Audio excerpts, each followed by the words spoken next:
भगवान से भगवान को मांगो, भगवान सर्वत्र हैं, लेकिन भूल करके भी घर पर गलती करोगे तो गुरु की चरण में और परमात्मा की शरण में घर की भूल मिट जाएगी, लेकिन भगवान के दर पर भूल करोगे तो संसार में कहीं पर भी मिटने वाली नहीं। फिर से समझो, घर पर भूल करोगे तो गुरु चरण में और परमात्मा की शरण में वो पाप कट जाएगा, लेकिन अगर परमात्मा के दर पर कोई भूल की तो वो कहीं पर भी कटने वाला। भाई पापी हो गए तो गंगा स्नान करो, आप पवित्र से पवित्र हो जाओगे, पर जब गंगा ही अपवित्र हो जाए तो कौन पवित्र करे? इसलिए भूल सर्वत्र करना, परमात्मा के दर। एक गोपी की कथा आती है जिसने भगवान के सन्मुख एक भूल की थी, बहुत पछताना पड़ा। हेरी मैं तो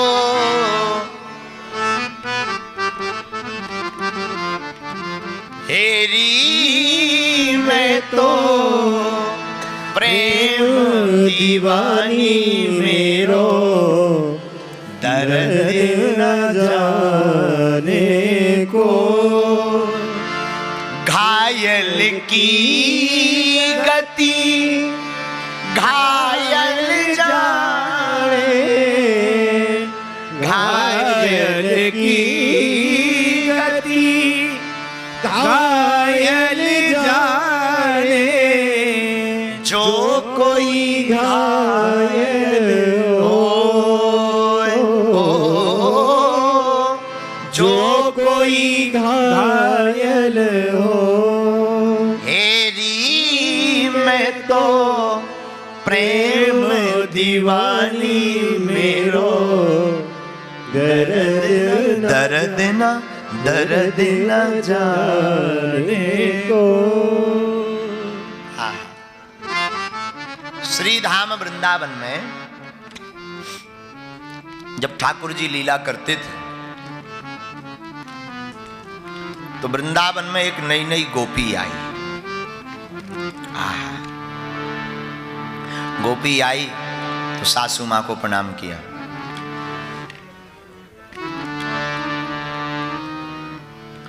ननंद से मिली, परिवार से स्नेह बढ़ा, परिवार से बातें हुई, लेकिन प्रथम दिन ही सासू मां ने एक मंत्र फूंका गोपी को। सुनो, इस वृंदावन में एक छलिया रहता है, तुम सबका मुंह देखना पर उसका धोखे से भी मत देखना। वो इतना छलिया है कि कोई एक बार उसे देख भर ले बाबरी हो जाती, लट्टू हो जाते हैं।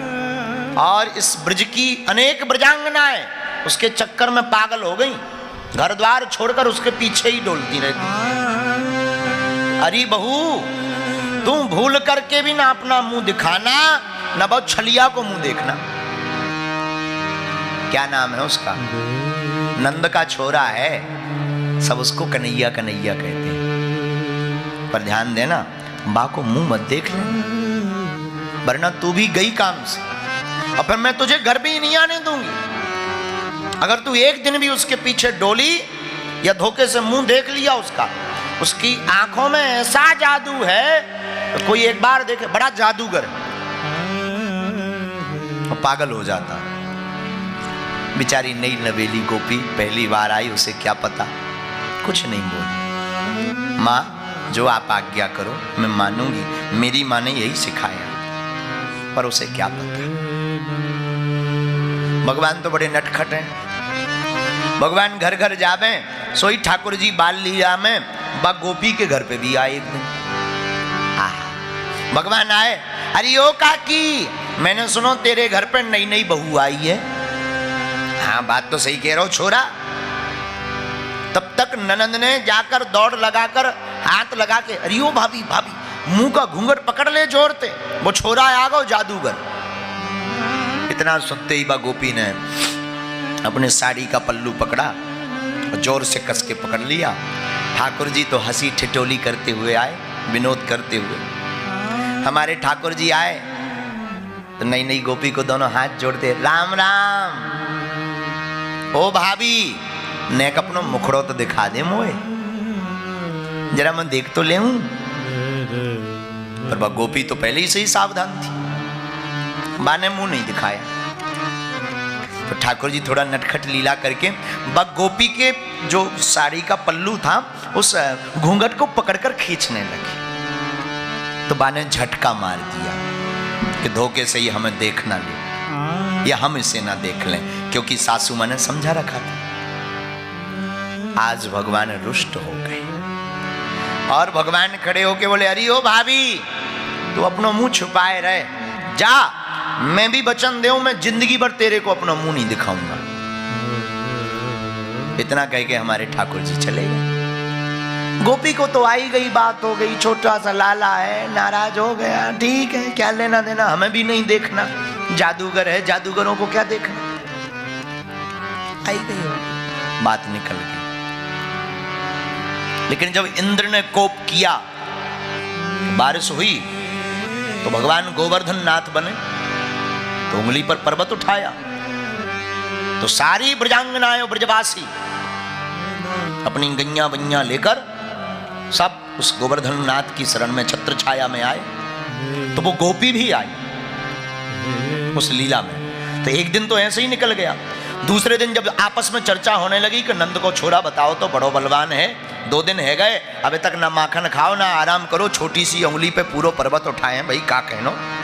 तो वह गोपी के मन में नेक आई कि जरा नेक धीरे से देख तो लो, वो इतना बलवान जो नेक सो छोरा है कौन। सब कोई ठाकुर जी की आयु की चर्चा करे, कोई आंखों की चर्चा करो, कोई होठों की अधरों की चर्चा करे, तो कोई घुंघराले अलकलवलियाँ केसों की चर्चा करे, तो कोई पीताम्बर की चर्चा करे, तो कोई भगवान की मधुर सी मुस्कान की चर्चा करे, तो कोई बांसुरी की चर्चा करे, तो कोई कजरारे नैनों की चर्चा करे, तो कोई भगवान के कुंडलों की चर्चा करे, तो कोई भगवान के पाद चरणों की चर्चा करे। सब भगवान के दिव्य अति दिव्यम स्वरूप की चर्चा कर रहे हैं। वो गोपी देखने आई तो उसने धीरे से मुंह का घूंघट उठाया, और जैसे ही घूंघट उठाया उसकी नजर हमारे चितवन चितचोर मुरली मनोहर छलिया के ऊपर गई, सोई बाबरी हो गई। लेकिन जैसे ही नजर टिकी, भगवान ने मुंह टेढ़ा कर लिया, क्योंकि भगवान का तो वचन था। भगवान ने मुंह टेढ़ा किया तो वो भागी भागी उस तरफ गई, भगवान ने इस तरफ मुंह कर लिया। पूरे दिन परेशान रही, भगवान ने अपना मुखड़ा नहीं दिखाया। और एक बात बोले, अगर ये नयन धोखे से भी एक बार उसको देख लेना तो दुनिया रंगीन भी फीकी नजर आती। अब तो उसे कुछ सुहाई ना, दुनिया के लोग, सासू माँ की उलाहना, उसे सब पागलपन लगे, सब बेकार लगे। अब वो हाथ जोड़े और बार बार आंखों में आंसू भर के भगवान से क्षमा मांगे, हे ठाकुर हमें क्षमा कर दो, पर आपका ये जो माधुर्य रूप आस्वादन है ना, इससे अब हमें दूर मत करो। भगवान बोले, गोपी चाहे जो हो जाए, अपना मुखड़ो तो ना है, तू को दिखाऊंगा, चाहे जे है जाए। गोपी बोली, सरकार हमसे भूल हुई, पर क्षमा करो, अब हमने एक बार आपको एक नजर देख लिया, अब ये आंखें आपके बिना रह नहीं पा रही। वो आपके तीखी मुस्कान ने हमारे हृदय को झंझोर दिया। भगवान बोले, गोपी कुछ भी हो जाए। महाराज 6 दिन तक रोई वो गोपी, दिन रात 6 दिन तक रोई। रोते रोते जब आंखों का पानी सूख गया, अधीर हो गई, घर वाले समझाते रहे, अरे बाबरी, हमने समझाया था मत चक्कर में पड़ना, ये बड़ा छलिया है, और तू पड़ गई चक्कर में। ये सासू माँ को सुनाने लगी कि तुम बाबरी हो, जगतपति वो जगन्नाथ जिसको देखने के बाद सब कुछ फीका लगता है, उस रूप के आस्वादन से तुमने हमें वंचित किया। और रोने लगी। जब 7वां दिन हुआ तो भगवान ने कहा, गोपी दर्शन तो मिलेंगे नहीं क्योंकि हम वचन के पक्के, लेकिन फिर भी तुझे हमारे रूप को देखना है ना, उसके लिए तुझे दोबारा जन्म लेना पड़ेगा। वो कहती है मैं तैयार हूं। और वही गोपी कलयुग में मीराबाई बनी है।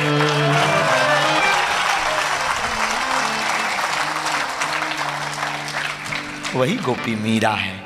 इसलिए आप मीरा के जितने भी पद पढ़िए, मीरा के पदों में विरह है, वियोग है, दर्द है, क्योंकि मीरा को वो बात याद है।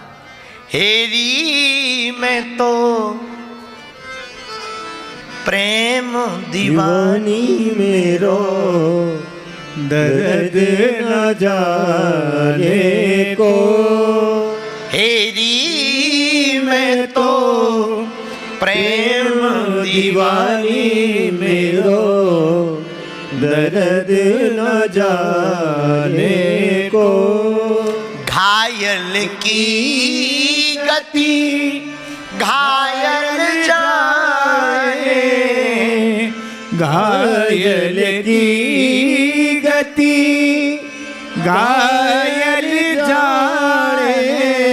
जो कोई घायल हो, जो कोई घायल हो। मीरा की जब पीर मिटेगी, मीरा की जब पीर मिटेगी। कब? जब वैद सवरिया हो। हेरी मैं तो प्रेम दीवानी मेरो दर्द न दर्द न जाने को। हेरी मैं तो प्रेम दीवानी मेरो दर्द न जाने को। वो मीराबाई